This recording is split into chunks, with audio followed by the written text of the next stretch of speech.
that. But and then I remember in between there was a phase when everyone was doing these Mysore silk saris. So I found some of those. The fall of the Mysore silk is beautiful.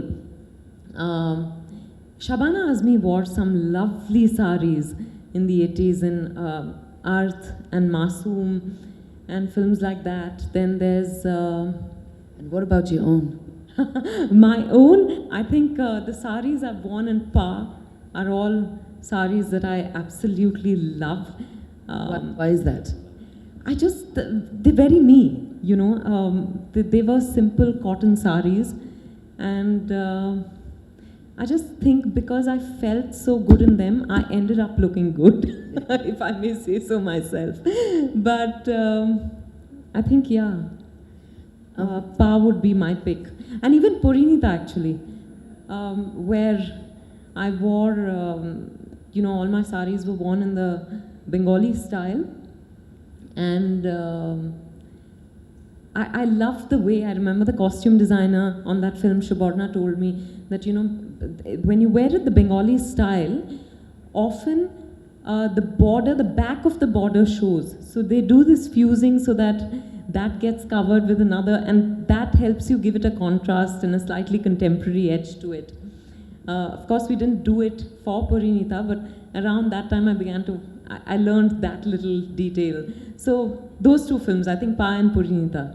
So on a day-to-day basis, we're not talking about getting a stylist who's going to style you, all that.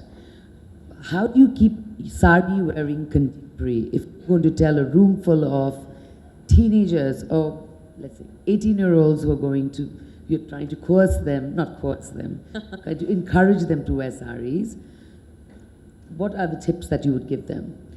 Not in the way that where you're getting a stylist, on a day-to-day basis. Just, you know, I myself have picked up saris from all over the country because as an actor I've had the chance to travel everywhere. I have a sari that's I was telling Kamini today that I have a sari that I bought for 120 rupees from Calcutta, and it falls beautifully and it's lasted me. I actually bought it for my mom, but I've stolen it from her now. And I think that's the kind of sari that it's like getting into a pair of jeans. It's so easy.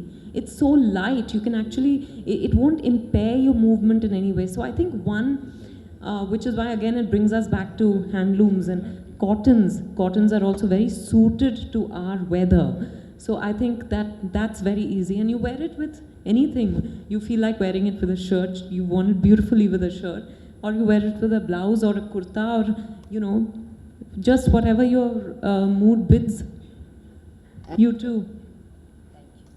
Sanjay, I mean, I can't even imagine how tough a designer's life is, season after season. Not that he's into trends, and we love him for that. He's not into trends.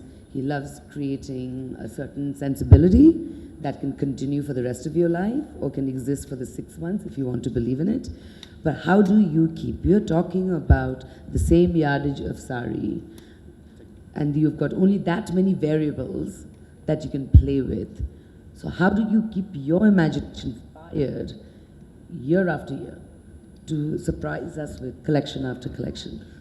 First of all, it really depends. You know, in India, first of all, we do not have a 2 or 3 kind of saris. In Andhra only, we maybe 10 to 12 kind, or maybe more than that. Rama know the exact number.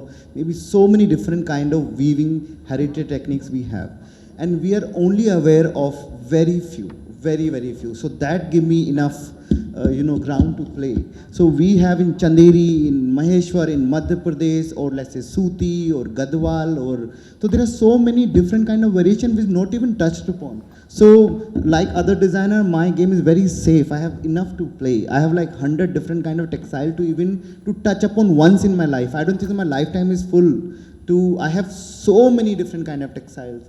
Techniques exist in India. Sorry, I have one question to ask, and I always wanted to ask you this question, which is, like, we know that Sanjay does a lot of colors, and he does colors in the most fascinating way, but still, it has this most minimalist quality about it. He can have red and pink together in the same